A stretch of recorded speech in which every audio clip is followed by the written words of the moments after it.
Hello, hello, hello. Welcome to the How to Get Your CEO Time Back training. And I hope that you really perk up. If you want to grow your business, you need to be able to hire and delegate. And I know it can be scary at times, but I am going to teach you today in this workshop how to build your dream team. Okay? A productive, profitable team gives you the ability to uncap your income potential and achieve your business goals and everything that you want to live the life of your dreams. And what is the secret sauce? I already gave it away. It is teamwork. No one can do it alone. You need a visionary and a details person to work hand in hand. And if you haven't met me yet, my name is Pauline Malubay, and I'm the founder and CEO of Pauline Malubay Consulting. And our job is to be that right-hand person. We help our visionaries, our 6-7-figure entrepreneurs, CEOs, to get their CEO time back by strategy with them, implementation support with them, and advising them. So I want to take a step back, breathe, because if you're a CEO, I'm sure that you are very busy and you probably being pulled into different directions. And I want to ask you some questions. And I just really, really want you to think carefully if this applies to you. Okay? So let me ask you a few questions. One, are you running late more than normal? Are you running late? Are you feeling like you're late? Are you feeling stressed out about your work? Are you getting a little bit irritated? Are you working longer hours, even weekends, just to catch up on all the tasks that you have on your to-do plate? Are you dropping the ball on important details and tasks in your work? Are you struggling to reach your goals, whether that be financial or your personal development goals? Are you lacking time to work on your business? Perhaps you're a coach or you're a consultant and you're so busy serving your other clients that you actually haven't got the time to market and be visible and really build up your brand as a business owner. Are you hiding behind busy work? I'm talking emails. I'm talking responding to emails. I'm talking engagement on social media. I'm talking admin, okay? To avoid getting out there to find your dream clients. Now, if you answer to any one of these questions, you are most likely ready to start hiring, okay? And if you need help through the process, don't worry, I got you. This is what today's training is all about. But I just want to make it clear the importance of delegating. The most important thing that your business needs is a leader. And that's probably going to be you if you're at the very start of your business. And as a leader, if you've been traveling as a solopreneur, I know it can be really difficult to delegate tasks out to someone, especially when everything is in your head. So I want you to start getting things out of your head and down into paper so that we can start training you to be a good delegator. Okay, so now I actually made a great freebie for you, a great workshop freebie, a checklist on how to hire. So I'm gonna share that with you, and I'm gonna share with you how to download it as well. So bear with me 1 second for you. Okay, so I know for my solopreneurs right now, you're thinking, why should I hire? I'm barely making ends meet. I'm telling you right now, the sooner you hire, the more time you can have for yourself to find clients, okay? And work on being the CEO and the leader of your business. So your very first hire should probably be a virtual assistant to take care of your administration stuff, okay? And for those of you who just cannot make ends meet right now, I want you and I dare you to be scrappy. What do I mean by that? Well, why don't you contact perhaps an old friend of yours and ask for some, little help here and there. Maybe they're trying to build their own portfolio for something. Why don't you reach out to your old careers department at your old university, at your old school, at your old high school, whatever it is. If you didn't go to college, it's not compulsory. and reach out and say, can we have a few, do you have a few interns that I can teach and train, and they can get business experience, right?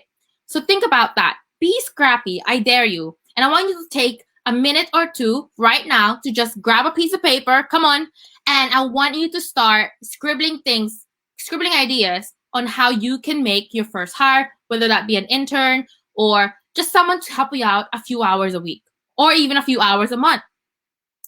And I know that for those who are ready to step up and ready to start hiring their first virtual assistant or their first online business manager, it can really be scary in the beginning, right? It's a scary process. I have hired for a lot of my clients, and a lot of these questions: can I really afford to hire a VA or an OBM? If I hire a VA or OBM, are they able to help me? Where do I even start? What should I do? So these are the questions that we're going to tackle today. So the first thing that you should do before hiring a VA or an OBM is to, one, decide which task it is that you want to delegate. Identify clearly what you do on a daily basis. So again, take your piece of pen and paper, and start scribbling out the things that you hate. Okay, we can even make this into a visualization exercise, and we can start thinking about, when I wake up, what would be the ideal day in my business? What exactly do I want to do? I always run this exercise with my clients. I say, if you can describe to me the ideal day in your business, hour by hour, minute by minute, write it down. Okay, I want you to grab your pen and paper, write down. As soon as you wake up, what time you're gonna be at your desk, right? What's the first thing that you're gonna do that's about your business? A lot of my CEO clients, they just love teaching. They love mentoring. They love coaching. They don't like replying to emails. They don't like replying to social media stuff. They just love doing lives. They love teaching. They love coaching. So think about what you want to do minute by minute at your ideal day. And I want you to tell me exactly what it is that you hate. What do you hate? Tell me in the comments below. What do you hate doing? That if you had all the money in the world, that you want to delegate to someone else. Okay? And there you go. That's the main job description bullet points that you're going to put when you're hiring for your VA and your OBM. Okay, and the second part is outline the steps that are needed to fulfill the task. So what have you been doing so far that has allowed you to get to where you are? I want you to write down, how do you post on social media? How do you run your Facebook group? How do you run your coaching program? And so on. These are the basis of what we call standard operating procedures. And there's training for that as well, where you create step-by-step instructions on how you do a specific task or a specific process in your business. And SOPs are the bread and butter of any business. If you want scale, you need to have them. Number 3 is that you need to decide on the job role that you need to hire. Now, the first 2 steps, you probably have a great idea exactly what kind of things that you don't want to be doing. For me, for example, I'm not a big fan of lead generation. I love getting on sales calls. I love serving clients. However, lead generation is not my forte, okay? So I knew from the very start that that was the first thing I needed to hire out for. So I made sure that I wrote down where I want them to do lead generation, which platforms, the type of people that I want. And then I created a standard operating procedure to make sure that I can give that person I'm hiring the best possible chance of doing the job well, because I've got a step-by-step instructions on how I want the job done. Okay? And the most important thing that a lot of entrepreneurs forget when they're creating their job description is they don't put what success metrics that person doing the role would be measured by. Okay? So for example, if it's a sales metric, it'll be something along the lines of, how many people did that person reach out that day? For example, is it 10 people? Is it 15 people? Is it 20 people? Well, if they closed XYZ number of calls a week, i.e. they managed to book 5 new consults with me, is that a successful metric? You need to make it clear as the leader in your business that you know the success metrics that this person that you're bringing into your business is going to be measured by. And that will also motivate them. The main thing as well is having a purpose. If you let that person that you're hiring know that their job is meaningful and has a purpose within your business, they're going to be more motivated to help you, okay? 4 is consider any other tasks you may need to outsource in the future. And I love this because for me, I am such a goal-oriented person that I want you to write down right now with your pen and paper, okay, if you suddenly got 10 dream clients of yours, what would be the other tasks that you don't want to do that you would love to outsource? I want you to take a few seconds here and just brainstorm. How many other tasks I want to outsource? Is it someone, do you want to hire another teacher in your course? Do you want to hire another accountability advisor? Do you want to hire an accountant or a CFO if you really grow in revenue? Would you like to hire a COO? Would you like to hire a marketing director? Really dream big in this section. I love this stuff. So really dream big. I want you to take a few seconds here and just write down all the other tasks that you want to outsource. And it's really fun as well because effectively, while you're doing this exercise, you are building up your dream team. And the more dream team that you have, right, the more you get your CEO time back. And that's the main point of this training. Number 5 is understand your brand messaging so you can convey it to others. And this is so important if you're going to onboard a copywriter in your team. I want you to create detailed processes to make sure your new team member can maintain your tone of voice and brand integrity. And this is hard to pick up. You got to give them time to really acclimatize to your brand voice. And this is going to come from you. Again, you are the leader of your business. You need to take control and make sure that they understand exactly what kind of words you would use in something, what your tone of voice is, what kind of expressions would you do, what kind of tone. Are you going to be jokey? Are you someone who's quite more formal? You need to communicate that well to the person that you're hiring. And you need to provide examples of work that you love so that they can emulate it and until they naturally find your voice. Branding guidelines for those who are hiring graphic designers are actually very, very useful for this as well. And number 6 and 7 is give your time first, okay? You need to invest your time to build your dream team first before you can get more time back to get your CEO time back. You need to set time aside to train your team members, and you have to set clear expectations. Like I said, a clear job description with the metrics that they're going to be measured by. And I want you to actually set a regular schedule to meet with your dream members, whether that be your VA, your OBM, your marketing person, whatever.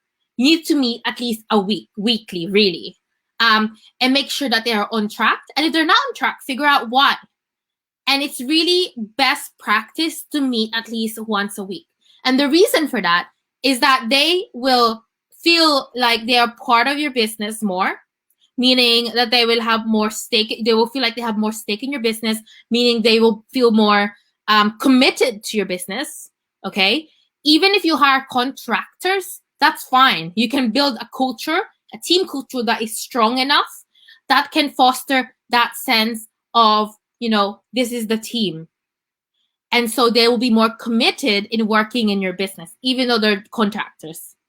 And as you grow, you can then start to employ people, right? That's the dream, because an employee should, in theory, be more committed to you than a contractor.